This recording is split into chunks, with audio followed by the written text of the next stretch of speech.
Apakah pemaksaan perkawinan itu dapat dipidana? Contohnya seperti ini, ada seorang laki-laki, ia memaksa seorang perempuan untuk menikah dengan dirinya dengan paksaan.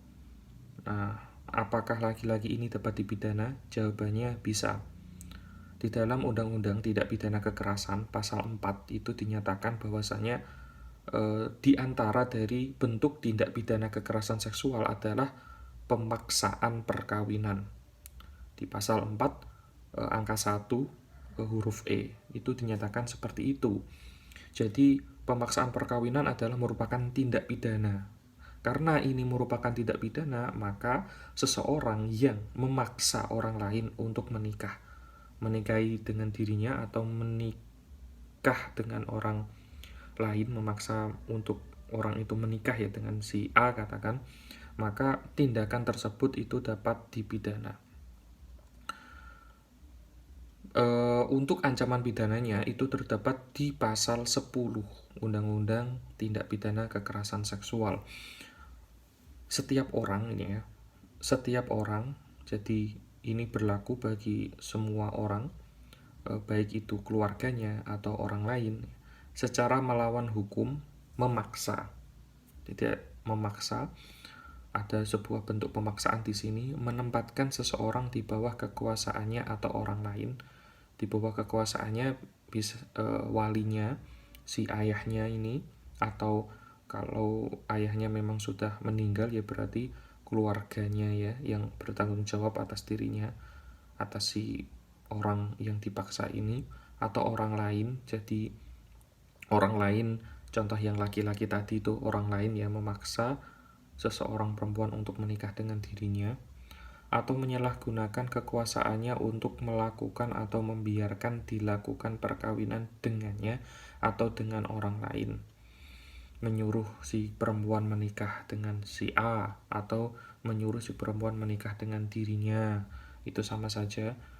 Ancaman pidananya dipidana karena pemaksaan perkawinan dengan pidana penjara paling lama 9 tahun atau pidana denda paling banyak 200 juta rupiah. Jadi ancaman pidana pemaksaan perkawinan adalah 9 tahun. Di angka 2-nya pasal 10 dinyatakan seperti ini, termasuk pemaksaan perkawinan sebagai dimaksud pada ayat 1 adalah A. Perkawinan anak, yang B. Pemaksaan perkawinan dengan mengatasnamakan praktik budaya atau pemaksaan perkawinan korban dengan pelaku perkosaan. Jadi ada 3 poin di sini yang memang sering terjadi, yang sering dijadikan alasan dalam melakukan praktek pemaksaan perkawinan.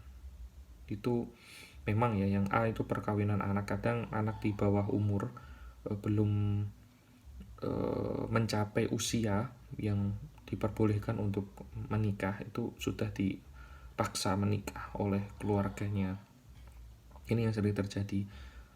Dan ada pemahaman bahwasanya seorang perempuan yang masih di bawah umur, masih perawan, itu bisa dinikahkan dengan orang lain walaupun tanpa persetujuannya. Ini masih menjadi konteks perdebatan ya di dalam agama Islam, namanya ijbar, hak ijbar. Namun yang patut digarisbawahi bahwasanya pernikahan itu memang harus dari kehendak kedua belah pihak, kehendak dari seorang yang menikah. Adapun hak ijbar itu ada banyak syaratnya. Syaratnya ada banyak. Di antaranya adalah harus sekufu. Memang nanti diyakini, diharapkan bahwasanya si anak ini akan setuju dengan perjodohan tersebut. Namun ini masih menjadi konteks perdebatan, sehingga tidak bisa ya dijadikan landasan untuk melegalkan pemaksaan perkawinan, karena ini berbeda. Pemaksaan perkawinan dengan hak ijbar itu dua hal yang berbeda. Pemaksaan perkawinan itu lebih ke ikroh atau pemaksaan, sedangkan hak ijbar itu adalah bentuk tanggung jawab dari seorang wali. Yang kedua, pemaksaan perkawinan dengan mengatasnamakan praktek budaya. Ini juga sering terjadi, ada beberapa wilayah ya yang memaksa perkawinan dengan dasar karena itu sudah menjadi budaya. Ini juga nggak bisa jadi pemaksaan perkawinan ya, memang itu sebuah tindak pidana. Nggak bisa dipraktekkan dengan alasan budaya. Ya kalau memang budaya itu tidak bertentangan dengan hukum yang berlaku maupun tidak melanggar hak-hak ya dari seorang individu, ya maka nggak jadi persoalan. Ini sudah menyangkut kepada ranah hak asasi ya bagi seseorang untuk memilih pasangannya sendiri. Yang kedua, C, pemaksaan perkawinan korban dengan pelaku perkosaan. Ini juga kadang terjadi, seorang perempuan dia diperkosa oleh seorang laki-laki, kemudian dia tidak punya pilihan. Yang sering terjadi, si perempuan ini sudah mengandung anak karena dia harus segera menikah untuk menjaga harga diri ya, maka dia terpaksa menikah dengan laki-laki yang telah memperkosanya. Ini nggak bisa dijadikan dasar untuk memaksa perkawinan dengan alasan sudah hamil, karena rentan terjadi masalah di kemudian hari ya, baik dari segi kesehatan, dari segi mental, reproduksi dan lain sebagainya. Mungkin itu yang dapat saya jelaskan. Intisarinya adalah segala bentuk pemaksaan perkawinan itu merupakan sebuah tindak pidana yang oleh karenanya dapat dijatuhi pidana. Maksimal adalah 9 tahun. Semoga dapat dipahami. Terima kasih. Assalamualaikum warahmatullahi wabarakatuh.